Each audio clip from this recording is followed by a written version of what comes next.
സ്നേഹം, ദിവ്യസ്നേഹം, സ്നേഹം, ദിവ്യസ്നേഹം. നിങ്ങളുടെ വീടുകളിൽ കുടുംബ പ്രാർത്ഥനയുണ്ടോ? ദയവ് ചെയ്ത് കുടുംബ പ്രാർത്ഥന ഉണ്ടെന്ന് പറയുന്നവർ കരമുയർത്തിക്കാട്ടെ. ഹല്ലേലൂയ. ദൈവത്തിന് സ്തോത്രം. ദൈവം നിങ്ങളെ അനുഗ്രഹിക്കുമാറാകട്ടെ. നിങ്ങൾ എപ്പോഴൊക്കെയാണ്, രാവിലെയും വൈകുന്നേരമാണോ പ്രാർത്ഥിക്കുന്നത്? ഓക്കെ. അനേകം ആളുകൾ കുടുംബ പ്രാർത്ഥനയെ ഉപേക്ഷയായി വിചാരിക്കുന്നുണ്ട്. ഇനിയും പലരും കരങ്ങൾ ഉയർത്തിയിട്ടില്ല. ഒരുപക്ഷെ നിങ്ങളുടെ വീട്ടിൽ മറ്റാരും തന്നെ സഹകരിക്കുന്നില്ല എങ്കിൽ നിങ്ങൾ തന്നെ ഇരുന്നിട്ട് പ്രാർത്ഥിക്കുക. നിങ്ങൾ പ്രാർത്ഥിക്കുമ്പോൾ മറ്റുള്ളവരും കൂടി വന്നിട്ട് പ്രാർത്ഥിക്കാനിടയാകും. നിങ്ങളുടെ ഭവനം ഒരു പ്രാർത്ഥന ആലയമാക്കി മാറ്റണം. നിന്റെ മക്കൾക്ക് മാത്രമല്ല അനുഗ്രഹമാകേണ്ടത്, നിന്റെ വീട്ടുകാർക്കും നിന്റെ ബന്ധുക്കൾക്കും ചുറ്റുപാടുമുള്ളവർക്ക് അനുഗ്രഹമായിട്ട് തീരേണ്ടത് ആവശ്യമാണ്. ലുദിയയുടെ ഹൃദയത്തെ ദൈവം തുറന്ന സമയത്ത്, അവൾ പ്രാർത്ഥിച്ചതായ സമയത്ത് അവൾ വീട്ടുകാരെ എല്ലാം രക്ഷിക്കപ്പെടുത്തുവാനിടയായി. ദൈവദാസന്മാരോട് നിർബന്ധിച്ചിട്ട് അവൾ തന്റെ വീട്ടിൽ പ്രാർത്ഥന വയ്ക്കുവാനിടയായി. പിന്നീട് ലുദിയയുടെ ഭവനത്തെക്കുറിച്ച് വചനത്തിൽ പറയുന്നു, അത് പ്രാർത്ഥനാ സ്ഥലമായിട്ട് മാറിപ്പോയി. അവളുടെ ഭവനം ഒരു സഭയായിട്ട് മാറി. നിന്റെ ഭവനം ദൈവത്തിന്റെ ആലയമാക്കി മാറ്റുവാൻ കർത്താവ് ആഗ്രഹിക്കുന്നു. നിങ്ങളുടെ മക്കളെ ദൈവത്തിന്റെ ദൂതന്മാരെ പോലെ ഒരുക്കിയെടുക്കുവാൻ ദൈവം ആഗ്രഹിക്കുന്നു. അതുകൊണ്ട് മാതാവേ, പിതാവേ, നിങ്ങൾ പ്രാർത്ഥിക്കുക. ദിനം തോറും നിങ്ങൾ പ്രാർത്ഥിക്കുമ്പോൾ നിങ്ങളുടെ കൊച്ചു കുഞ്ഞുങ്ങളും നിങ്ങളോടൊപ്പം ചേർന്ന് പ്രാർത്ഥിക്കും. കൊച്ചു കുഞ്ഞുങ്ങളും ചേർന്ന് പ്രാർത്ഥിക്കുന്ന കാണാം. ഞങ്ങളുടെ സഭയിൽ 1 വയസ്സ് 2 വയസ്സുള്ള കുഞ്ഞുങ്ങൾ ഇരുന്ന്, 2 വയസ്സുള്ള പെൺകുട്ടികളാണെങ്കിൽ തലയിൽ കൂടെ ഷാൾ ഇട്ടാണ് പ്രാർത്ഥിക്കുന്നത്. മറ്റു സഹോദരിമാർ ഷാളൊക്കെ ഇട്ട് പ്രാർത്ഥിക്കുന്നത് കാണുമ്പോൾ ഈ കുഞ്ഞും അതുപോലെ പ്രാർത്ഥിക്കുവാനിടയാകും. നമ്മുടെ കൊച്ചു കുഞ്ഞുങ്ങളും നമ്മെ കണ്ടുകൊണ്ട് അവർ പ്രാർത്ഥനയിൽ വളരേണ്ടത് ആവശ്യമാണ്. നിങ്ങളുടെ മക്കളുടെ പേര് പറഞ്ഞ് ദൈവസന്നിധിയിൽ പ്രാർത്ഥിക്കണം. ആരും അനുസരിക്കുന്നില്ല എങ്കിൽ, നിങ്ങൾ പറയുന്നത് കേൾക്കുന്നില്ല എങ്കിൽ, ആരെങ്കിലും മാനസാന്തരപ്പെടുന്നില്ല എന്ന് ഉദ്ദേശമുണ്ടെങ്കിൽ അവർക്ക് വേണ്ടി ഉപവസിച്ചുകൊണ്ട് ദൈവസന്നിധിയിൽ നിങ്ങൾ പ്രാർത്ഥിക്കുക. തീർച്ചയായും ദൈവം വിടുവിക്കുക തന്നെ ചെയ്യും. സൂസന്ന വെസ്ലി എന്ന ഒരു സഹോദരി, ജോൺ വെസ്ലിയുടെ മാതാവ്, അവർക്ക് 19 മക്കളായിരുന്നു. അവർ മക്കളെ എല്ലാം ഇരുത്തിയിട്ട് അവർക്ക് വേണ്ടി പ്രാർത്ഥിക്കുമായിരുന്നു.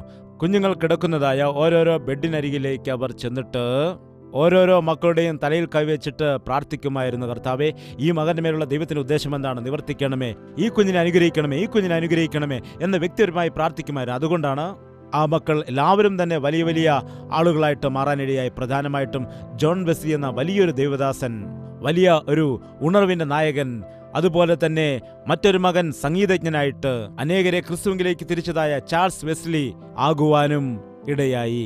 നിങ്ങളുടെ മക്കൾ ദൈവസന്നിധിയിൽ വലിയ ആളുകളായിരിക്കാൻ നിങ്ങൾ ആഗ്രഹിക്കുന്നുണ്ടോ? അതോ ഭൂമിയിൽ വലിയ ആളുകളായിരിക്കുവാനാണോ ആഗ്രഹിക്കുന്നത്?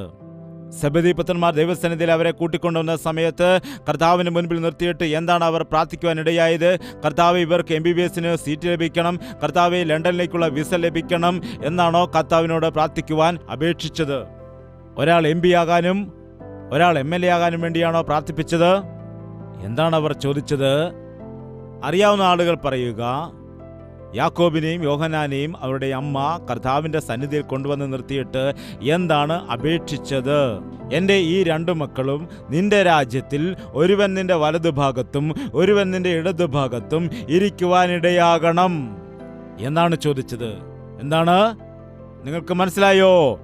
ഈ ലോകത്തിൽ ഇരിക്കുവാൻ വേണ്ടിയല്ല, സ്വർഗലോകത്തിൽ ദൈവത്തിന്റെ രാജ്യത്തിൽ നിന്റെ സിംഹാസനത്തിന്റെ ഇടതുവശത്ത് ഒരുവനും വലതുവശത്ത് ഒരുവനും ഇരിക്കണമെന്നാണ് ആ അമ്മ ആഗ്രഹിച്ചത്. എത്ര പേർക്ക് ഇങ്ങനെയുള്ള ആശയുണ്ട്? നിങ്ങളുടെ ആഗ്രഹം ലോകത്തിൽ വലിയവരാകാനാണോ സ്വർഗത്തിൽ വലിയവരാകാനാണോ? എൻ്റെ പിതാവ് എന്നെ ഒരു ഡോക്ടറാക്കാനാണ് ആഗ്രഹിച്ചത്. MBBS കോഴ്സ് പഠിപ്പിക്കുന്നതിന് വേണ്ടി രക്ഷിക്കപ്പെട്ട സമയത്ത് തയ്യാറായിരിക്കുകയായിരുന്നു. എന്നാൽ എൻ്റെ പിതാവ് രക്ഷിക്കപ്പെട്ട ശേഷം പറയുകയാണ്, എടാ, എന്റെയും നിന്റെയും ഇഷ്ടമല്ല, ദൈവത്തിന്റെ ഇഷ്ടമാണ് നമുക്ക് ചെയ്യേണ്ടത്. എന്നിട്ട് പ്രാർത്ഥിച്ചപ്പോൾ ആദ്യ ഫലം ദൈവത്തിന്റെ സ്വത്താണ് എന്ന് ദൈവം അദ്ദേഹത്തോട് സംസാരിച്ചു. മാതാവിന്റെ ഉദരത്തിൽ വെച്ച് തന്നെ ഞാൻ നിന്നെ വേർതിരിച്ചു, ജാതികൾക്ക് പ്രവാചകനായിട്ട് ഞാൻ നിന്നെ നിയമിച്ചിരിക്കുന്നു എന്ന് എന്നോട് സംസാരിച്ചു. അങ്ങനെ പഠനം മാറ്റിവെച്ചിട്ട് എൻ്റെ മാതാപിതാക്കളെ എല്ലാം വിട്ടിട്ട്, എൻ്റെ വീട് വിട്ടിട്ട് ഞാൻ ചെന്നൈയിലേക്ക് ബൈബിൾ ട്രെയിനിങ് ചെയ്യാൻ വേണ്ടി വന്നു. അന്നു മുതൽ ഇന്ന് വരെയും ദൈവത്തിൻ്റെ വേലയെ ഞാൻ ഭാഗവാക്കായിക്കൊണ്ടിരിക്കുന്നു. ഒരുപാട് ബന്ധുക്കളും മറ്റും എൻ്റെ പിതാവിനോട് വഴക്കുണ്ടാക്കുവാനിടയായി. എന്താണ് നിങ്ങൾ ഈ ചെയ്തത്? അവൻ്റെ ഭാവി എന്തായിത്തീരും? അവന് നല്ലൊരു ജോലി ലഭിക്കുമോ? ഇനിയും അവൻ എങ്ങനെ ജീവിക്കും എന്ന് പറഞ്ഞുകൊണ്ട് എൻ്റെ ബന്ധുക്കളെല്ലാം എൻ്റെ പിതാവിനെ വഴക്ക് പറഞ്ഞു. അവർക്ക് ദൈവത്തെ അറിയത്തില്ലായിരുന്നല്ലോ. എന്നാൽ ഇന്ന് ആ ബന്ധുക്കളെല്ലാവരും മാനസാന്തരപ്പെട്ടു. ഇപ്പോൾ ലൈനിൽ നിന്നുകൊണ്ട് എൻ്റെ അടുക്കൽ പ്രാർത്ഥിക്കാൻ വരികയാണ് അവർ. പാവം, ഇവൻ അവസാനം ജീവിക്കുന്നതിന് വേണ്ടി പിച്ചെടുക്കേണ്ടി വരുമെന്ന് പറഞ്ഞതായ ആളുകൾ ഇപ്പോൾ ക്യൂ നിന്നാണ് എന്നെ കാണുന്നത്. എന്തിനാണ് നിങ്ങൾ ക്യൂ നിന്ന് ചോദിച്ചു പറയാണ്, എന്നെ അങ്ങോട്ട് കയറ്റിവിടുന്നില്ല മോനെ, അതുകൊണ്ടാണെന്ന്. ദൈവത്തിൽ ഏൽപ്പിക്കപ്പെടുന്നവൻ ഒരിക്കലും ദരിദ്രരാവില്ല. നിങ്ങളുടെ മക്കൾക്ക് വേണ്ടി നിങ്ങൾ പ്രാർത്ഥിച്ചാൽ ദൈവം അവരെ തലയാക്കും, ഒരിക്കലും അവരെ വാല് ആക്കുകയില്ല. നിങ്ങൾ എത്ര പഠിപ്പിച്ചാലും, നിങ്ങൾ അമേരിക്കയിൽ വിട്ടാലും, നിങ്ങൾ ഓസ്ട്രേലിയ വിട്ട് പഠിപ്പിച്ചാലും, സിംഗപ്പൂരിൽ വിട്ട് പഠിപ്പിച്ചാലും അവരെന്താണ്, പിന്നെ അവർ ഇങ്ങോട്ട് വരികയേയില്ല. അഥവാ വന്നാലും കൂടെ വേറെ ആരെങ്കിലും കൂട്ടിക്കൊണ്ടായിരിക്കും വരാറുള്ളത്. അതാണ് ഈ കാലത്ത് നടക്കുന്നത്. എത്രയോ അമ്മമാർ ദുഃഖിച്ച് കരയുന്നുണ്ട്. എടാ, നിന്നെ കഷ്ടപ്പെട്ട് പട്ടിണി കിടന്ന് പഠിപ്പിച്ച് നിനക്ക് വിസ എല്ലാം ശരിയാക്കിയിട്ട് നിന്നെ അവിടുന്ന് പഠിപ്പിച്ചിട്ട് ഇവിടെ വന്ന് എന്തെങ്കിലും ചെയ്യാൻ വിചാരിച്ചപ്പോൾ നീ എന്തിനാണ് ഈ കുട്ടിയെയും വിളിച്ചുകൊണ്ട് വന്നിരിക്കുന്നത്? നിങ്ങൾ പറയുന്നത് കേട്ടിട്ട് വീണ്ടും അവൻ അങ്ങോട്ട് തന്നെ തിരിച്ചു പോകും. എന്താണ്, എത്രയോ മാതാപിതാക്കൾ ഇങ്ങനെ മക്കളെ ഓർത്ത് ദുഃഖിക്കുന്നുണ്ട്. രാവും പകലും കഷ്ടപ്പെട്ട് പട്ടിണി കിടന്ന് മക്കളെ വളർത്തി വലുതാക്കി അവർ ഒരു നിലയിലായിരിക്കുമ്പോൾ എത്രയോ മാതാപിതാക്കളെ അവർ തള്ളിക്കളയുകയാണ്, നോക്കത്തില്ല. വേണമെങ്കിൽ അനാഥാലയത്തിൽ കൊണ്ട് തള്ളുകയാണ്, വേണമെങ്കിൽ പണം നൽകാമെന്നാണ് പറയുന്നത്. എന്താണിത്? അവർ പറയുന്നു, മകനെ, നിന്റെ പണമല്ല ഞങ്ങൾക്ക് വേണ്ടത്, നിന്റെ സ്നേഹമാണ്, നിന്റെ സാന്നിധ്യമാണ്, നിന്റെ ആശ്വാസമാണ് എന്ന് പറഞ്ഞ് മാതാപിതാക്കൾ കരയുന്നു.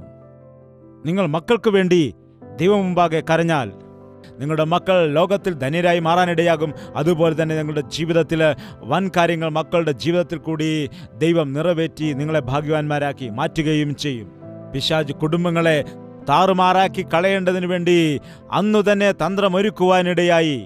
ഏദൻ തോട്ടത്തിൽ വെച്ച് തന്നെ ഭാര്യയ്ക്കും ഭർത്താവിനും തമ്മിൽ ഭിന്നത ഉണ്ടാക്കി, എൻ്റെ അസ്ഥിയുടെ അസ്ഥിയും എൻ്റെ മാംസത്തിൻ്റെ മാംസവും എന്നൊക്കെ വിളിച്ച് പുകഴ്ത്തി സ്നേഹത്തോടെ സംസാരിച്ച ആദാമ് തിന്നരുതെന്ന് കൽപ്പിച്ച പഴം തിന്നപ്പോൾ എന്താണ് വിളിച്ചതെന്നറിയാമോ?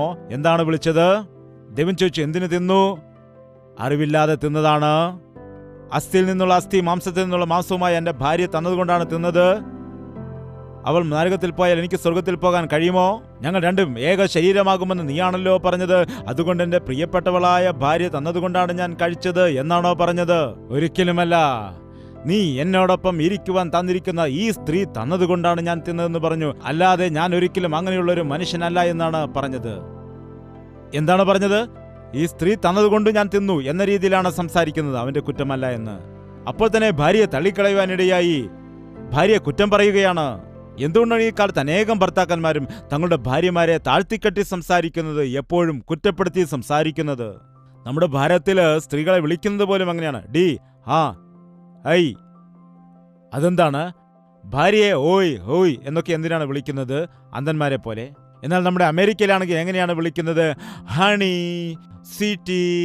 നമ്മുടെ നാട്ടിൽ ഈ രീതിയിൽ, അവിടെ ചെന്നാൽ അതിനപ്പുറമുള്ള രീതിയാണ്. Honey, I can't to leave with you, I want to divorce U.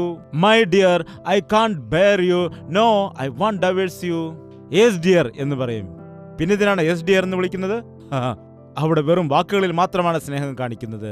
നമ്മളാണെങ്കിൽ മനസ്സിൽ സ്നേഹം വെച്ചിട്ട് പിന്നെ ഓയ് ഹായ് എന്നൊക്കെയാണ് വിളിക്കുന്നത്. അതുകൊണ്ട് നിങ്ങളുടെ ഭാര്യയെ പേര് ചേർത്ത് വിളിക്കുക, അല്ലെങ്കിൽ സ്നേഹത്തോടെ വിളിക്കുക. അല്ലാതെ ഈ കാലത്ത് ഭാര്യയും ചില ഭാര്യമാരും അങ്ങനെയാണ് ഏയ് ഓയ് എന്നൊക്കെയാണ് വിളിക്കാറുള്ളത്. പണ്ടുകാലത്തെ സ്നേഹത്തോടുകൂടി ബഹുമാനത്തോടുകൂടി ചേട്ടാ എന്നായിരിക്കും ഭാര്യ ഭർത്താവിനെ വിളിച്ചുകൊണ്ടിരുന്നത്. വളരെ ബഹുമാനത്തോടുകൂടി സ്നേഹത്തോടുകൂടിയായിരിക്കും വിളിച്ചുകൊണ്ടിരിക്കുന്നത്. അത്രത്തോളം സ്നേഹവും ബഹുമാനവും എല്ലാം അവർ കാട്ടുമായിരുന്നു. നമുക്കറിയാം, ഭാരതത്തിൽ പതിവ്രതകളായിരുന്നു അന്നത്തെ സ്ത്രീകളെക്കുറിച്ച്. പതിവ്രതകൾ എന്നായിരുന്നു പറഞ്ഞുകൊണ്ടിരുന്നത്. അതുകൊണ്ടറിയാവുന്നതാണ്. അതുകൊണ്ട് ഓവറായിട്ട് സ്നേഹിക്കണമെന്നല്ല, ഭർത്താവിനെ ബഹുമാനം കൊടുക്കേണ്ട രീതിയിൽ ബഹുമാനം കൊടുക്കുക. തക്കതായ തുണയെന്ന രീതിയിൽ ഹൃദയത്തോട് ചേർത്ത് നിർത്തുക. നിന്റെ ഭാര്യയെ ചേർത്ത് നിർത്തുക. നിന്റെ ഭാര്യ നിനക്ക് അടിമയല്ല, നീ നിന്റെ ഭാര്യയ്ക്ക് ദൈവവുമല്ല. നിങ്ങൾ രണ്ടുപേരും ഒരുപോലെയാണ് എന്ന സത്യം മനസ്സിലാക്കുക. നിന്റെ ഭാര്യയെ നിന്നോട് ചേർത്ത് നിർത്തുക. ഭർത്താവ് കുറ്റം ചെയ്താൽ നിന്റെയും കൂടെ കുറ്റമാണെന്ന് മനസ്സിലാക്കുക.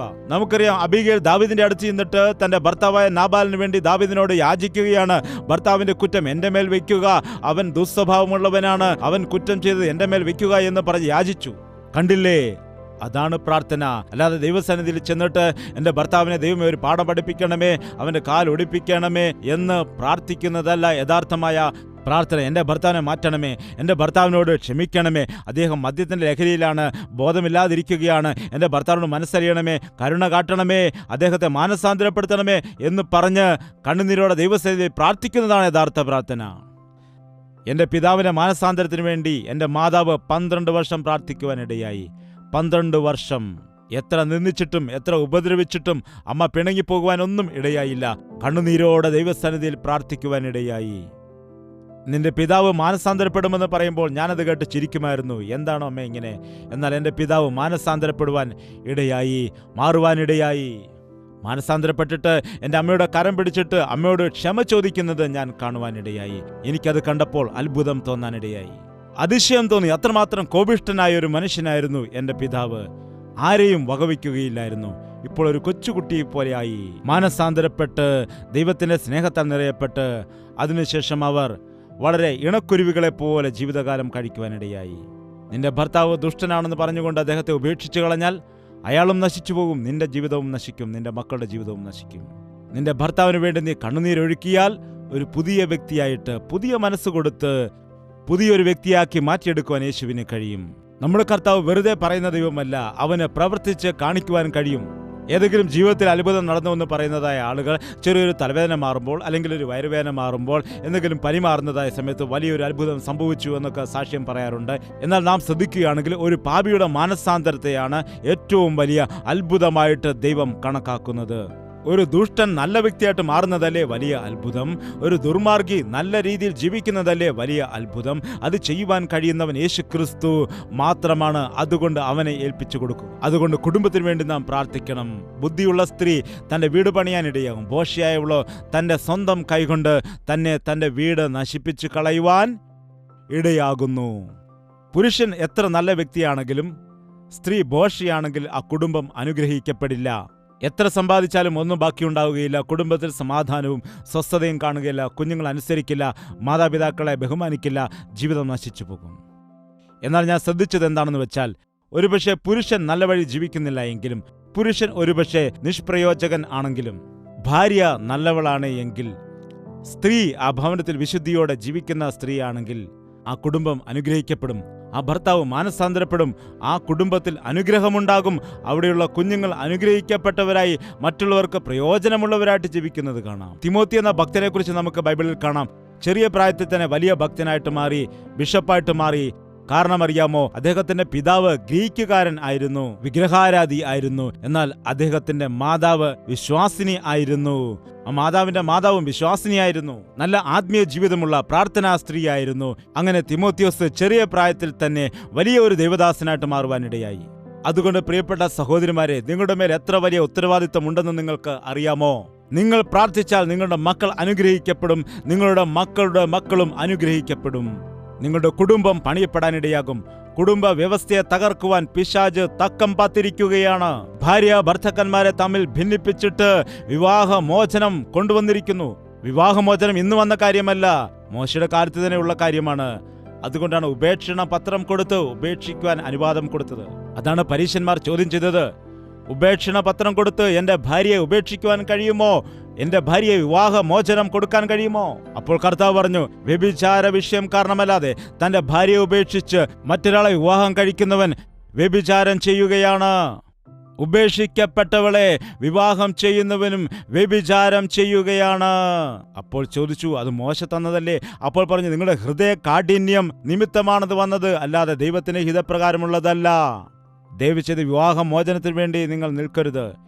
ഏതോ ഒരു നാട്ടിൽ വിവാഹമോചനം ചെയ്യാൻ പാടില്ല എന്ന പ്രസംഗം ചെയ്തതായ സമയത്ത് അത് കേട്ട ഒരു സഹോദരി വിവാഹമോചനത്തിന് അപ്ലൈ ചെയ്തിട്ട് വന്നിരിക്കുകയാണ്. ദൈവവചനം കേട്ടപ്പോൾ പരിശുദ്ധാത്മാവ് അവളോട് സംസാരിക്കുകയും വചനശേഷം അവൾ ചെന്നിട്ട് വിവാഹമോചനത്തിനുള്ള ആപ്ലിക്കേഷൻ തിരിച്ചു വാങ്ങുകയും ചെയ്തു. പിന്നീട് ഭർത്താവിൻ്റെ അടുക്കൽ പോയിട്ട് സമാധാനപ്പെട്ട് അവർ രണ്ടുപേരും ചേർന്നിട്ട് വീണ്ടും കുടുംബജീവിതം നയിച്ചു. രണ്ടുപേരും എനിക്ക് ഫോൺ ചെയ്ത് സംസാരിക്കുകയും ചെയ്തു. മെഹബൂബ് നഗറിലെ മീറ്റിങ്ങിനാണെന്ന് തോന്നുന്നു. ആ സഹോദരി പിന്നീട് എന്നെ ഫോൺ ചെയ്ത് സംസാരിച്ചു, ബ്രദർ, ആ മീറ്റിങ്ങിന് ശേഷം എൻ്റെ ജീവിതത്തിൽ ദൈവം ഒരു അത്ഭുതം ചെയ്തു, ഞങ്ങളിപ്പോൾ ഒരുമിച്ച് ജീവിക്കുന്നു. ദയവ് ചെയ്ത് അങ്ങനെ ചെയ്യരുത്. വിവാഹമോചനം ചെയ്ത് മറ്റൊരാളെ കല്യാണം കഴിച്ചാൽ ആ വ്യക്തിയുടെ സ്വഭാവം നിങ്ങൾക്കറിയാൻ കഴിയുമോ? ആ ശമരിയ സ്ത്രീ എത്ര പേരെ വിവാഹം കഴിച്ചു എന്ന് നിങ്ങൾക്കറിയാമോ? എത്ര പേരെയാണ്? 5 ആളുകളെയാണ്. ഇയാൾ ശരിയല്ല. പണക്കാരനെ കെട്ടിയാൽ പിന്നെ ഇങ്ങനെയാണ്, പണമില്ലാത്തവനെ നോക്കിക്കളയാം. പാവപ്പെട്ടവനെ കല്യാണം കഴിച്ച്, അയ്യോ പിന്നെ ദാരിദ്ര്യം, ഓ ഇത് വളരെ ബുദ്ധിമുട്ടാണ്, ഇവനും വേണ്ട. നല്ല സൗന്ദര്യമുള്ളവനെ കല്യാണം കഴിക്കാം, അത് പിന്നെ അതിനേക്കാൾ പ്രശ്നമാണ്, അയ്യോ അതും വേണ്ട. നല്ല ആരോഗ്യമുള്ളവനെ നോക്കാം, ആരോഗ്യമുള്ളവനെ കല്യാണം കഴിച്ചപ്പോൾ ഡെയിലി എടുത്തിട്ട് ഇടിയാണ്, അയ്യോ അതും വേണ്ട. എന്താണ്? നിങ്ങൾക്കിഷ്ടമുള്ള വ്യക്തിയല്ല, ദൈവത്തിന് ഇഷ്ടമുള്ള വ്യക്തിയെ വിവാഹം കഴിച്ചു തരാൻ വേണ്ടി ദൈവത്തോട് നിങ്ങൾ പ്രാർത്ഥിക്കുക. അതുപോലെ നിങ്ങളുടെ മക്കളുടെ വിവാഹകാര്യത്തിലും നിങ്ങൾ ആദ്യം തന്നെ പ്രാർത്ഥിക്കേണ്ടതാണ്. അല്ലാതെ പണം നോക്കിയോ സ്ത്രീധനം നോക്കിയോ നിങ്ങൾ വിവാഹം നടത്തരുത്. ദൈവത്തിന്റെ ഹിതം എന്താണെന്ന് അന്വേഷിക്കുക. ദൈവത്തിന്റെ ഹിതപ്രകാരം നിങ്ങൾ അങ്ങനെ കല്യാണം നടത്തുകയാണെങ്കിൽ തീർച്ചയായും ദൈവത്തിന്റെ ഹിതപ്രകാരം ചെയ്യുമ്പോൾ അത് വളരെ പെർഫെക്റ്റ് ആയിരിക്കും, ഒരു കുറവും കാണില്ല എന്നൊന്നും ഞാൻ പറയുന്നില്ല. എന്നാൽ തീർച്ചയായും ദൈവത്തിന്റെ അനുഗ്രഹം ആ കുടുംബത്തിന് മേൽ ഉണ്ടായിരിക്കും, ദൈവിക നന്മകൾ ആ കുടുംബത്തിൽ ഉണ്ടാകും. ഭാര്യ ഭർത്താക്കന്മാരെ, നിങ്ങൾ രണ്ടുപേരും ഒരുമിച്ച് മക്കൾക്ക് വേണ്ടി പ്രാർത്ഥിക്കുക, നിങ്ങളുടെ കുടുംബത്തിന് വേണ്ടി പ്രാർത്ഥിക്കുക, നിങ്ങളുടെ മക്കളെ ദൈവസന്നിധിയിലേക്ക് സമർപ്പിക്കുക. ദൈവം അവരെ അനുഗ്രഹിക്കും, അവർക്ക് നന്മ കൊടുക്കും. ഒരു കുടുംബത്തെക്കുറിച്ച് ഞാൻ നിങ്ങളോട് പറയാം. ബൈബിളിൽ ആഖാൻ എന്ന് പറയുന്ന ഒരു വ്യക്തിയുണ്ട്. എത്ര പേർക്ക് ആ വ്യക്തിയെക്കുറിച്ച് അറിയാം? കരമുയർത്താമോ? അപ്പോൾ എനിക്ക് അതനുസരിച്ച് പറയാമല്ലോ. അനേകർക്കും അറിയില്ലേ? അയ്യോ, യോശുവയുടെ പുസ്തകം അതിന്റെ 6-ാം അധ്യായവും 7-ാം അധ്യായവും നിങ്ങൾ വീട്ടിൽ ചെന്നിട്ട് വായിച്ചാലും മതി, ഇപ്പോൾ വായിക്കണ്ട. ഞാൻ പറയാം. ആഖാൻ എന്ന് പേരുള്ള ഒരു വ്യക്തി ഉണ്ടായിരുന്നു. ദൈവത്താൽ തിരഞ്ഞെടുക്കപ്പെട്ട ഒരു വ്യക്തിയായിരുന്നു അവൻ. ദൈവത്താൽ അനുഗ്രഹിക്കപ്പെട്ടതായ വ്യക്തിയായിരുന്നു. ദൈവജനത്തോട് ചേർന്ന് നിന്ന് ദൈവത്തിന്റെ അത്ഭുത കാര്യങ്ങൾ കണ്ട വ്യക്തിയാണ്. എരിഹോ പട്ടണത്തെ തകർത്ത് അതിൽ ജയിച്ച്, ശത്രുക്കളെ ജയിച്ച് ചെന്നപ്പോൾ ദൈവം ഒരു കാര്യം പറഞ്ഞു: നിങ്ങൾ എവിടെയുള്ള ശപിക്കപ്പെട്ട വസ്തുക്കളെ തൊടരുത്. അവിടെയുള്ള വസ്ത്രമാകട്ടെ, വെള്ളിയാകട്ടെ, പൊന്നാകട്ടെ, ശത്രുവിനെ സംബന്ധിച്ചുള്ള കാര്യങ്ങളെ നിങ്ങൾ ആഗ്രഹിക്കരുത് എന്നുള്ളതായ ഒരു കൽപ്പന കൊടുത്തു. ഈ ആഖാൻ എന്തു ചെയ്തു? ബൈബിളിൽ ഇങ്ങനെ എഴുതപ്പെട്ടിരിക്കുന്നു: വിശേഷമായ ഒരു ബാബിലോന്യ മേലങ്കിയും ഒരു 200 ശേക്കൽ വെള്ളിയും 50 ശേക്കൽ തൂക്കമുള്ള ഒരു പൊൻകട്ടിയും. എന്താണ്? 200 ശേക്കൽ വെള്ളിയും അതുപോലെ തന്നെ വളരെ ചെറിയ 50 ശേക്കൽ തൂക്കമുള്ള പൊന്നും. അവയെ കണ്ടിട്ട് ആശിച്ച് മോഷ്ടിച്ചെടുത്ത് കൊണ്ടുവന്ന് അവന്റെ കൂടാരത്തിന്റെ നടുവിലായിട്ട് കുഴിച്ചിട്ടു. മനസ്സിലായോ? മനസ്സിലാകാത്തവർ ഹല്ലേലൂയ പറയൂ. മനസ്സിലായവർ ഹല്ലേലൂയ പറയൂ. ഓക്കെ, എന്താണ് മനസ്സിലായത്? ദൈവത്തിന്റെ കൽപ്പന ലംഘിച്ചിട്ട് വസ്ത്രത്തെ ആശിച്ചു, വെള്ളി ആശിച്ചു, അതുപോലെ തന്നെ സ്വർണം ആശിക്കുവാനിടയായി, മോഷ്ടിക്കുവാനിടയായി. മോഷ്ടിച്ചിട്ട് എവിടെ കൊണ്ടുവന്ന് വെച്ചു? എവിടെയാണ് കൊണ്ടുവന്നത്? വീടിന്റെ നടുവിൽ കൊണ്ടുവന്ന് ഒളിപ്പിച്ചു വെച്ചു. ഹബ്ബാ, ഈ വീട് നിന്റേതാണോ? നിന്റെ വീട് നിന്റേതാണോ? നോക്കൂ, ചില ആളുകൾ ബ്രാൻഡിക്കുപ്പി കൊണ്ടുവന്നിട്ട് വീട്ടിൽ ഒളിച്ചു വെക്കാറുണ്ട്. നിങ്ങളുടെ വീട്ടിൽ ചീട്ട് കളിക്കാറുണ്ട് കൂട്ടുകാരെ കൊണ്ടുവന്നിട്ട്. നിങ്ങളുടെ വീട്ടിൽ പാപകാര്യങ്ങൾക്ക് ഇടം കൊടുക്കാറുണ്ട്. അത് നിങ്ങൾക്ക് മാത്രമല്ല, നിങ്ങളുടെ വീടിനും അത് ശാപമാണ്.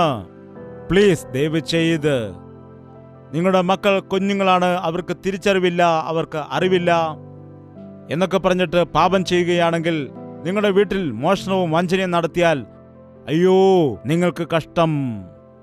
പിതാവ് കാക്കേണ്ടവനാണ്, സംരക്ഷിക്കേണ്ടവനാണ്. മോഷണം മുതൽ കൊണ്ടുവന്നിട്ട് വീട്ടിൽ ഒളിപ്പിച്ചു വെച്ചു. വീട്ടിൽ കൊണ്ടുവയ്ക്കുമ്പോൾ അത് വീട്ടുകാരിക്ക് അറിയാമോ ഇല്ലയോ? വീട്ടുകാരിക്ക് അറിയാമോ ഇല്ലയോ? വീട് നടുക്കായതുകൊണ്ട് തീർച്ചയായും അറിയാൻ വഴിയുണ്ട്. അപ്പോൾ പിന്നെ എന്താണ് പറഞ്ഞതെന്നറിയില്ല. വേണ്ട എന്ന് പറഞ്ഞിരിക്കാമോ? അല്ലെങ്കിൽ സാരമില്ല, ഇരിക്കട്ടെ, വീട്ടിൽ മോന്റെ കല്യാണം വരികയല്ലേ, മോളുടെ കല്യാണം വരികയല്ലേ എന്ന് പറഞ്ഞ് എന്താണെന്നറിയില്ല, രണ്ടുപേരും ഒരുമിച്ചിട്ട് അത് ചെയ്തു. അവസാനം എത്ര വലിയ ശാപം വന്നു. ആഖാൻ ചെയ്തതായ ചെറിയ പാപം കാരണം 36 കുടുംബങ്ങൾ കണ്ണുനീരൊഴുക്കി. യുദ്ധത്തിന് പോയി 36 പേർ മരിച്ചു. ദൈവം പറഞ്ഞു, നിങ്ങളുടെ കൂടെ ശപിക്കപ്പെട്ടവനുള്ളത് കൊണ്ട് ഞാൻ നിങ്ങളുടെ കൂടെ വരില്ല എന്ന്. എന്റെ കുടുംബത്തിലേക്ക് വരണമേ ദൈവമേ, നിന്റെ വീട്ടിൽ ശപിക്കപ്പെട്ടതുള്ളത് കൊണ്ട് ഞാൻ വീട്ടിലേക്ക് വരില്ല. എന്റെ കുടുംബത്തെ അനുഗ്രഹിക്കണമേ കർത്താവേ. നിന്നിൽ ശപിക്കപ്പെട്ടതായതുള്ളത് കൊണ്ട് ഞാൻ നിന്നെ അനുഗ്രഹിക്കുകയില്ല. ഞങ്ങളുടെ മക്കളെ അനുഗ്രഹിക്കണമേ. നിന്റെ ജീവിതം ശരിയല്ലാത്തത് കൊണ്ട് നിന്റെ മക്കൾ അനുഗ്രഹിക്കപ്പെടില്ല. ദയവ് ചെയ്ത് ശ്രദ്ധിക്കുക. പിതാവ് ചെയ്യുന്ന പാപത്തിന്റെ പരിണത ഫലം എത്രമാത്രം മക്കളിലേക്ക് വരുമെന്നറിഞ്ഞുകൊണ്ട് നിങ്ങൾ തീർച്ചയായും പിതാക്കന്മാരെ ഭയപ്പെടുക. ദൈവത്തെ അനുസരിക്കുക. നിങ്ങളുടെ പാപത്തിന്റെ ഫലം നിങ്ങളുടെ മക്കളിലേക്ക് വരുന്നതിന് മുൻപ് തന്നെ നിങ്ങൾ ദൈവസന്നിധിയിൽ ഏറ്റുപറഞ്ഞ നിങ്ങളുടെ പാപങ്ങളെ ഉപേക്ഷിക്കുക. അമ്മമാരെ, നിങ്ങളുടെ ദോഷത്തിന്റെ ഫലം മക്കളിലേക്ക് വരുന്നതിന് മുൻപേ, നിങ്ങളുടെ പാപങ്ങൾ നിങ്ങളുടെ മക്കളുടെ മേൽ വരുന്നതിന് മുൻപ് തന്നെ, നിങ്ങളുടെ ശാപം നിങ്ങളുടെ മക്കൾക്ക് ശാപമായി തീരുന്നതിന് മുൻപ് തന്നെ കർത്താവിന്റെ സന്നിധിയിൽ വന്ന് പശ്ചാത്താപിച്ച് ഏറ്റുപറയുക. എൻ്റെ വിവാഹം കഴിഞ്ഞ ആദ്യ നാളുകളിൽ ഞങ്ങളെ ദൈവം ഒരു ഗ്രാമത്തിൽ സുവിശേഷ വേല ചെയ്യാൻ വേണ്ടി അയച്ചു. വിവാഹത്തിന്റെ 15ാമത്തെ ദിവസം ഒരു ഗ്രാമത്തിൽ പോയി ദൈവവേല ആരംഭിച്ചു. ദൈവം എന്തുകൊണ്ടാണ് ഞങ്ങളെ അങ്ങോട്ട് അയച്ചത് എന്ന് ഞങ്ങൾക്ക് ഒന്നും മനസ്സിലായില്ല. എന്നാൽ ഞങ്ങൾ അവിടെ ഗ്രാമത്തിലേക്ക് ചെല്ലുവാൻ ഇടയായി. അവിടെ ചെന്നപ്പോൾ താമസിക്കാൻ ഞങ്ങൾക്ക് വീടില്ല, അവിടെ അടഞ്ഞുകിടക്കുന്ന ഒരു വീടുണ്ട്, അവിടെ പിശാചിന്റെ ബാധയുണ്ടെന്ന് പറഞ്ഞു. കുഴപ്പമില്ല എന്ന് പറഞ്ഞിട്ട് ആ ഭവനത്തിൽ ഞങ്ങൾ താമസിക്കുകയും അവിടെ പ്രാർത്ഥിച്ച് ദൈവഭവനമാക്കി മാറ്റി. അങ്ങനെ ആ വീട്ടിൽ ദൈവത്തിന്റെ വേല ആരംഭിച്ചു. 25 രൂപയ്ക്ക്. അവിടെ ഞങ്ങൾക്ക് സ്വന്തം വീടുണ്ട് കാക്കനാടിൽ. ഞങ്ങൾ നല്ല സുഖ സൗകര്യങ്ങളോട് ജീവിച്ച വ്യക്തികളാണ്. എൻ്റെ ഭാര്യയുടെ വീട്ടുകാർക്കും സ്വന്തം വീടും എല്ലാ സൗകര്യങ്ങളുമുണ്ട്. എന്നാൽ ദൈവം ഞങ്ങളെ അയച്ചതുകൊണ്ടാണ് ഞങ്ങൾ അവിടേക്ക് പോകാനിടയായത്. ഒരു ദിവസം എൻ്റെ ഭാര്യ ഈ കുടിലിൽ ആഹാരം പാകം ചെയ്ത സമയത്ത് ഒരുപാട് പുകയുണ്ടാകുവാനിടയായി. ഞാൻ നോക്കിയപ്പോൾ പറയുകയാണ്, എനിക്ക് ഈ ഗ്യാസ് സ്റ്റവ് മാത്രമേ കത്തിക്കാൻ അറിയൂ, ഇങ്ങനെ അടുപ്പ് കത്തിക്കുവാൻ അറിയില്ല. ഞാൻ ചെയ്ത് നോക്കിയപ്പോൾ അവിടെ വിറകും കുറേ പുല്ലും കരിയിലയും ഒക്കെ വെച്ചിട്ട് കുറച്ച് മണ്ണെണ്ണയും ഒഴിച്ചിട്ട് തീ കൊടുത്തു. അത് കുറച്ചു നേരം കത്തിയിട്ട് വീണ്ടും അണഞ്ഞുപോയി. എന്താണ് അങ്ങനെ? ഞാൻ അവിടെ ഈ നീലഗിരി മലയുടെ സ്ഥലത്ത് 2 വർഷത്തോളം ആദിവാസികളുടെ ഇടയിൽ ദൈവവേല ചെയ്തു. ഈ 2 വർഷവും ഇങ്ങനെ അടുപ്പ് ഞങ്ങൾ കത്തിച്ചിട്ടാണ് ആഹാരമൊക്കെ പാകം ചെയ്തത്. ഇപ്പോഴാണെങ്കിൽ കുഴപ്പമില്ല, എന്ന് പറഞ്ഞ് ഗ്യാസ് കത്തിച്ചാൽ ഉടൻ തീ വരും. അതുകൊണ്ട് എനിക്ക് അനുഭവമുള്ളത് കൊണ്ട് ഞാൻ പറഞ്ഞു, ഇങ്ങനെയല്ല തീ കത്തിക്കേണ്ടത്. ഒരു വിറക് 2 വിറക് എടുത്തിട്ട് ചെറിയ വിറക് കൊള്ളി വെച്ചിട്ട് പതിയെ തീ കത്തിക്കേണ്ടതാണ്. അങ്ങനെ പതിയെ തീ കത്തുന്നതായ സമയത്ത് അങ്ങനെ ഊതുമ്പോൾ അത് വീണ്ടും ആളിക്കത്തും. അങ്ങനെ തീ പിടിച്ചതിന് ശേഷം അത് നല്ലവണ്ണം ആളിക്കത്തുവാനിടയാകും. പിന്നെ ഗ്യാസിനേക്കാൾ നല്ല രീതിയിൽ കത്താനിടയാകും. ഇന്ന് നമ്മുടെ ഇടയിൽ അനേകരും പ്രാർത്ഥിക്കാൻ പറയുമ്പോൾ ഇതാണ് ചെയ്യുന്നത്, പുകയ്ക്കുകയാണ് ചെയ്യുന്നത്. വിറകും ചപ്പും എല്ലാം ഇങ്ങനെ കുത്തി നിറയ്ക്കുന്നത് പോലെ അടുപ്പിൽ. കർത്താവേ, എനിക്ക് സഹിക്കത്തില്ല, എൻ്റെ ഭർത്താവ് ശരിയല്ല, എൻ്റെ ഭാര്യ ശരിയല്ല, ഇങ്ങനെ ജീവിക്കാൻ കഴിയത്തില്ല, ഞങ്ങൾക്ക് പ്രശ്നമുണ്ട്, കടബാധ്യതയുണ്ട്, രോഗമുണ്ട്, എല്ലാം ഉണ്ട് കർത്താവേ, ആമേൻ എന്ന് പറഞ്ഞു. ഇതാണോ പ്രാർത്ഥന? പ്രാർത്ഥന എന്ന് പറഞ്ഞാൽ നിങ്ങളുടെ സങ്കടമെല്ലാം പറയുന്നതാണോ? വേദനയെല്ലാം പറയുന്നതാണോ? ദുഃഖമെല്ലാം പറയുന്നതാണോ? നിങ്ങളുടെ ആവശ്യങ്ങൾ ചോദിക്കുന്നതാണോ? അല്ല. നിങ്ങളുടെ പ്രാർത്ഥന എന്ന് പറയുമ്പോൾ നിങ്ങൾ പ്രാർത്ഥന കരയുന്നത് നല്ലതാണ്. നിങ്ങൾ കരയുമ്പോൾ പ്രാർത്ഥനയ്ക്ക് ശക്തി കിട്ടും. കരയണം. എന്നാൽ ഹന്ന കരഞ്ഞുകൊണ്ടാണ് പോയത്, കണ്ണുനീരൊഴുക്കിക്കൊണ്ടാണ് പ്രാർത്ഥിച്ചത്. വിങ്ങി വിങ്ങി കരയുവാനിടയായി. പുരോഹിതൻ വിചാരിച്ചു ഇവൾ മദ്യപിച്ചിട്ടാണെന്ന്. സഹോദരി, നീ എന്താണ് മദ്യപിച്ചിട്ടാണോ വന്നത് എന്ന് ചോദിച്ചപ്പോൾ പറയുകയാണ്, അല്ല യജമാനനെ, ഞാൻ മദ്യവും വീഞ്ഞും കുടിച്ചിട്ടില്ല, എനിക്ക് കുഞ്ഞുങ്ങളില്ല, ആ സങ്കടത്തോടു കൂടിയാണ്, ആ വിഷമം കൊണ്ടാണ് ഞാൻ കരയുന്നതെന്ന് പറഞ്ഞു. എൻ്റെ വീട്ടിൽ എനിക്ക് അപമാനവും നിന്ദയുമാണ്. എന്നെ സഹായിക്കുവാൻ ആരുമില്ല, എന്നെ ബലപ്പെടുത്തുവാൻ ആരുമില്ല, എൻ്റെ സങ്കടമെല്ലാം ഞാൻ ദൈവസന്നിധിയിൽ പകരുകയാണ് എന്നാണ് പറഞ്ഞത്. ദൈവം ആ പുരോഹിതനിൽ കൂടി അരുളി ചെയ്തു, അടുത്ത വർഷം ഈ സമയത്ത് നിന്റെ കയ്യിലൊരു കുഞ്ഞുണ്ടായിരിക്കും, പോകുക എന്ന് പറഞ്ഞു. എൻ്റെ കുഞ്ഞിനെ ദൈവത്തിന് വേണ്ടി സമർപ്പിക്കുന്നു എന്നവൾ തീരുമാനമെടുത്തു. അവളെ ദൈവം അനുഗ്രഹിച്ചു. വചനത്തിൽ പറയുന്നു, അന്നു മുതൽ അവളുടെ മുഖം പിന്നെ വാടിയതുമില്ല എന്ന്. അവൾ സന്തോഷത്തോടെ ഇരിക്കുന്നുവെന്ന്. അന്നുവരെ അവൾ ആഹാരം പോലും ശരിക്കും കഴിച്ചിരുന്നില്ല. എന്നാൽ എപ്പോഴാണോ ദൈവത്തിൻ്റെ സന്നിധിയിൽ വന്നിട്ട് അവളുടെ ഭാരങ്ങൾ ഇറക്കി വെച്ചത്, ദൈവത്തിൻ്റെ വാഗ്ദത്തം പ്രാപിച്ചെടുത്തത്, പിന്നീട് അവൾ സന്തോഷത്തോടുകൂടി ഉല്ലാസത്തോടുകൂടി കടന്നുപോയി എന്നാണ് വചനത്തിൽ പറയുന്നത്. അപ്പോൾ കുഞ്ഞ് ജനിച്ചിട്ടില്ല. കുഞ്ഞ് ജനിക്കാൻ ഇനിയും 9 മാസം കാത്തിരിക്കണം. എന്നാൽ ദൈവത്തിൽ അവൾ വിശ്വസിച്ചു. വിശ്വാസത്തോടുകൂടി സന്തോഷത്തോടുകൂടി ദൈവത്തിൽ വിശ്വസിച്ചു പോകുവാനിടയായി. ഇന്ന് സഭയിൽ വരുന്നതായ ആളുകൾ ഒരുപക്ഷെ നിങ്ങൾ വരുന്നതായ സമയത്ത് വിഷമത്തോടെ, സങ്കടത്തോടെ, ദുഃഖത്തോടെ, കലഹത്തോടുകൂടി വന്നിട്ട് കുറെ നേരം വചനം കേട്ട് കണ്ണുനീരൊഴുക്കി പ്രാർത്ഥിച്ചിട്ട് അങ്ങനെ തന്നെ തിരിച്ചു പോവുകയാണ് എങ്കിൽ കൂട്ടായ്മയിൽ വരുന്നത് കൊണ്ട് എന്താണ് പ്രയോജനമുള്ളത്? ദൈവം നിങ്ങളെ കൂട്ടിവരുത്തിയത് അങ്ങനെ തന്നെ മടക്കി അയക്കാനാണോ? അല്ല, അല്ല. നിങ്ങളുടെ ഹൃദയത്തെ ദൈവസന്നിധിയിൽ പകർന്നിട്ട് ദൈവം മറുപടി നൽകുന്നത് വരെയും കാത്തിരിക്കേണ്ടതാണ്. എത്ര ദുഃഖകരമാണിത്! ആഖാന്റെ ജീവിതത്തിൽ ചെയ്തതായ പാപം കാരണം ആഖാന്റെ വീട്ടിലുള്ള എല്ലാവരെയും കല്ലെറിഞ്ഞു കൊല്ലുവാനിടയായി. അത് പഴയ നിയമമാണെന്ന് വിചാരിക്കാം. എന്നാൽ ഇന്ന് നാം പ്രത്യക്ഷത്തിൽ മരിക്കുന്നില്ല എങ്കിലും ശാപത്തെ നമ്മുടെ കൂടെ കൊണ്ടുവരികയാണ്. നമ്മുടെ പാപം നമ്മുടെ മക്കളുടെ മേലും മക്കളുടെ മക്കളുടെ മേലും വ്യാപരിക്കാനിടയാകും. കുടുംബ വ്യവസ്ഥയെ തകർത്ത് കളയണം. കുഞ്ഞുങ്ങളുടെ ജീവിതം നശിപ്പിക്കണം. രാജ്യങ്ങളെ നശിപ്പിക്കണം. പ്രപഞ്ചത്തെ നശിപ്പിക്കണം. മാനവരാശിയെ നശിപ്പിക്കണം. അവനുവേണ്ടി ഒരുക്കിയിരിക്കുന്ന അഗ്നി നരകത്തിലേക്ക് ജനത്തെ കൂട്ടിക്കൊണ്ടു പോകണം എന്ന് പിശാച് വിചാരിച്ചുകൊണ്ട് ഗർജിക്കുന്ന സിംഹത്തെ പോലെ ആരെ വിഴുങ്ങേണ്ടുന്നു എന്ന് നോക്കി നടക്കുകയാണ്. അതുകൊണ്ട് ഉണർന്നിരുന്ന് പ്രാർത്ഥിക്കുക. പിശാച് എൻ്റെ മക്കളുടെ മേൽ ദൃഷ്ടിവെക്കുവാൻ പാടില്ല. ഫറവോനോട് പറഞ്ഞു, ജനം മുഴുവൻ ദൈവത്തെ ആരാധിക്കേണ്ടതിന് ഞങ്ങളെ കടത്തിവിടുക എന്ന്. അപ്പോൾ ഫറവോൻ പറഞ്ഞു പാടില്ല എന്ന്. പിന്നെ പറഞ്ഞു നിങ്ങൾ പുരുഷന്മാർ മാത്രം പോയി വരികയെന്ന്. കാരണം പുരുഷന്മാർ പോയ ഭാര്യയും മക്കളെയും അന്വേഷിച്ച് വീണ്ടും തിരികെ വരുമെന്ന്. അവർ പറഞ്ഞു ഞങ്ങൾ കുടുംബത്തോടെ പോവുകയുള്ളെന്ന്. അപ്പോൾ പറഞ്ഞു ശരി, നിങ്ങൾ കുടുംബമായിട്ട് പോയിട്ട് നിങ്ങളുടെ ആസ്തിയും സമ്പത്തും മൃഗങ്ങളെയെല്ലാം വിട്ടിട്ട് പോവുക, അപ്പോൾ അതിനുവേണ്ടി വരുമല്ലോ എന്നാണ് വിചാരിച്ചത്. അപ്പോൾ മോശ പറഞ്ഞു ഒന്നും ഞങ്ങൾ ഇവിടെ ഉപേക്ഷിച്ചിട്ട് പോകുകയില്ല, ഞാനും ഞങ്ങളുടെ ജനവും സന്താനങ്ങളും എല്ലാവരും ഒരുമിച്ച് ഇവിടെ നിന്ന് പോകുമെന്ന് പറഞ്ഞു. അതെ, നമ്മുടെ വീട്ടിൽ ഒരു നിസ്സാര വസ്തു പോലും, ഒരു ചെറിയ വസ്തു പോലും പിശാചിന് കൊടുക്കുകയില്ല. ഒരു ഡസ്റ്റ്ബിന് പോലും പിശാചിന് തൊടുവാൻ കൊടുക്കുകയില്ല. പിശാചിന് പ്രവർത്തിക്കുവാൻ അല്പം പോലും ഇടം കൊടുക്കുകയില്ല. സകലതും എൻ്റെ ദൈവത്തിന് വേണ്ടി മാത്രമുള്ളതാണ്. ഞാനും എൻ്റെ കുടുംബവുമോ ഞങ്ങൾ യഹോവയെ സേവിക്കുമെന്ന് പറഞ്ഞു. എന്ന് എത്ര ആളുകൾക്ക് ധൈര്യത്തോടെ ഈ സമയത്ത് പറയാൻ കഴിയും? ഞാൻ ഇപ്പോൾ പ്രാർത്ഥിക്കാൻ പോകുന്നു. വായ് തുറന്ന് പറയുക, വായ് തുറന്ന് ഉറക്കെ പറയുക. പിശാച് കൈകൾ ഉയർത്തുമ്പോൾ സന്തോഷിക്കും, എന്നാൽ വായ് കൊണ്ട് പറയുകയാണെങ്കിൽ അവൻ ഓടിപ്പോകാനിടയാകും. അവൻ യൂസ്ലെസ് ഫെലോയാണ്. ആരാണവൻ? പിശാച് തോറ്റുപോയ ശത്രുവാണ്. എന്റെ വീട്ടിൽ കിടക്കുമോ? എന്റെ മക്കളുടെ കാര്യത്തിൽ ഇടപെടുമോ? എന്റെ കുടുംബത്തിൽ വരുമോ? Get out! പിശാചിനോട് എതിർത്ത് നിൽപ്പിൻ, അപ്പോൾ അവൻ നിങ്ങളെ വിട്ടിട്ട് ഓടിപ്പോകും. നിങ്ങളുടെ കുടുംബത്തിലെ പ്രശ്നത്തിന്, നിങ്ങളുടെ വീട്ടിൽ സമാധാനമില്ലാത്തതിന്, സ്വസ്ഥതയില്ലാത്തതിന് കാരണം ആരാണെന്നറിയാമോ? ഈ പിശാചാകുന്നു.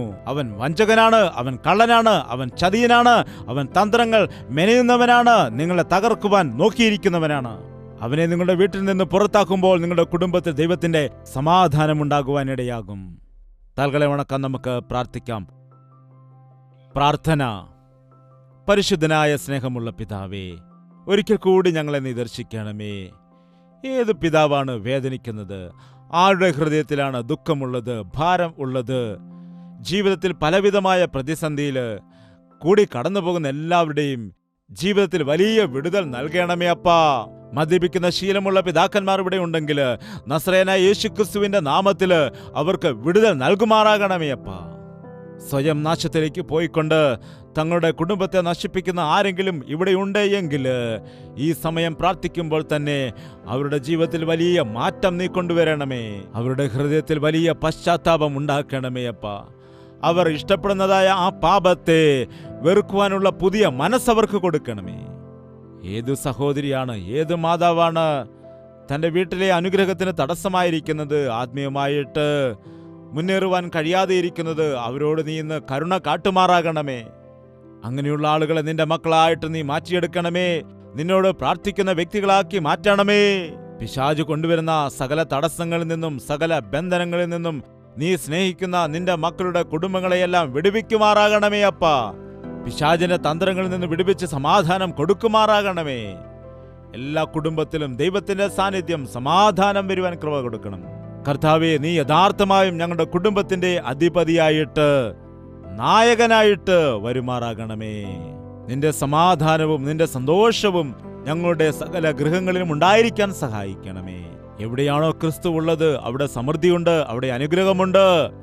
ലോകത്തിലുള്ളതായ സമ്പാദ്യമല്ല, ലോകത്തിലെ പണമല്ല വലുത്, ക്രിസ്തുവിന്റെ സമ്പാദ്യമാണ്. ക്രിസ്തു നൽകുന്നതായ സമ്പത്താണ് വലുത് എന്ന് മനസ്സിലാക്കാൻ ഞങ്ങളെ സഹായിക്കണമേ. അങ്ങനെയുള്ള ആഗ്രഹം ഞങ്ങളുടെ മക്കളുടെ ഹൃദയങ്ങളിൽ നീ കൊടുക്കണമേ.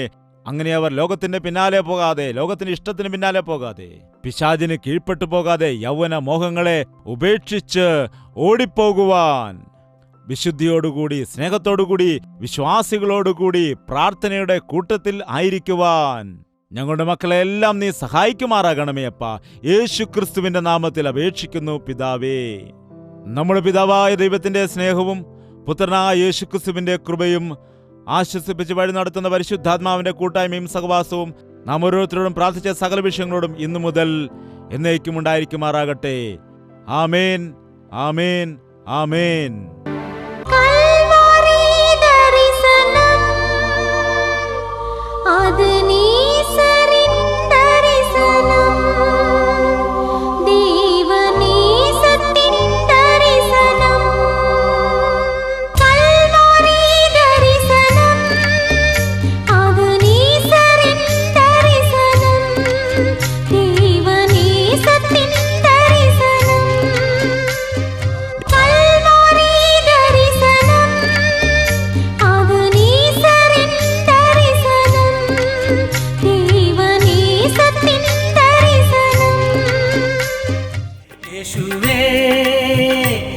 യേശുവേ യേശുവേ യേശുവേ നിന്നെ നിന്നെ എന്നും ഞാൻ സേവിക്കും നീ മാത്രം രാജാവെന്നും നിന്നെ നിന്നെ എന്നും ഞാൻ സേവിക്കും നീ മാത്രം രാജാവെന്നും യേശുവേ യേശുവേ യേശുവേ യേശുവേ യേശുവേ യേശുവേ യേശുവേ യേശുവേ യേശുവേ